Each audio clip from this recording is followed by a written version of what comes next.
When I was a Bible-believing evangelical Christian, attending Moody Bible Institute, before I began my serious scholarship on the New Testament, before I began to read it in Greek, and before I saw what serious scholars of the world had to say about it, I was absolutely convinced that the Gospels not only contained eyewitness tradition, but that they were written by two eyewitnesses, Matthew and John, and by two people who were close companions to people who were eyewitnesses, Mark and Luke.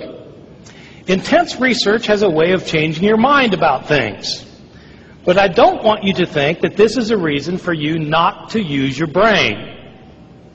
Even if you are the most hardcore, Bible-believing evangelical on the planet, you surely think that God gave you a brain. Use your brain. Craig and I will agree on this.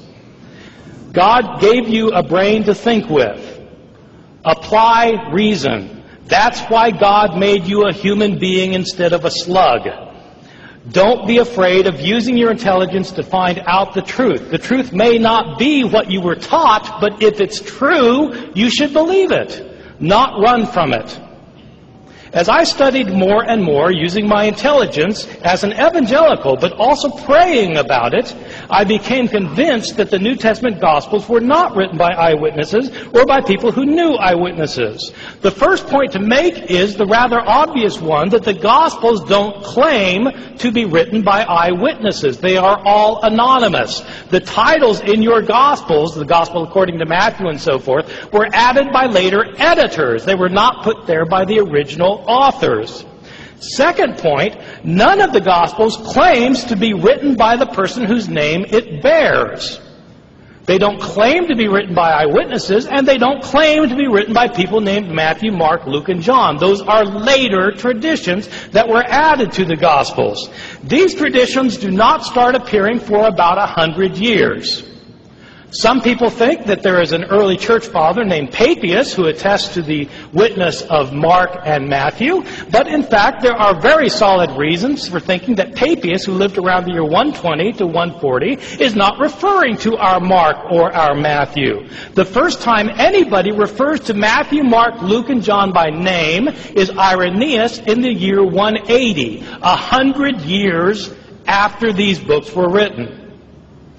My understanding of the Gospels as they've come down to us is that they were anonymous, and we don't know their names, and they're not built on eyewitness testimony. But the important point that I want to make is that even if the Gospels were written by eyewitnesses, or even if they did contain eyewitness accounts, that would not guarantee that they were accurate. Think about our legal system today. Are eyewitnesses always accurate in what they report? If so, why do we have trials that call in testimony more than one eyewitness? If eyewitnesses were always 100% accurate in what they report, we wouldn't need law courts. If we wanted to know what happened, we would simply ask somebody. Eyewitnesses do not always get all the information right. But even if they did, it wouldn't matter because the Gospels of the New Testament don't claim to be written by eyewitnesses, and in fact they were not written by eyewitnesses. The Gospel writers were living 40 to 50 to 60 years after Jesus died. They wrote the Gospels in Greek. Jesus' language was Aramaic. These Gospel writers were living in a different country. Decades later, where did they get their information from? They were not the followers of Jesus. They don't claim to be followers of Jesus, the disciples. They're written by later people decades later in a different language. Where did they get their information from? They heard stories about Jesus that had been in circulation year after year after year, decade after decade, down to the time that the Gospel writers living in a different country, speaking a different language, heard the stories. What happens to oral stories when they are transmitted orally? They change.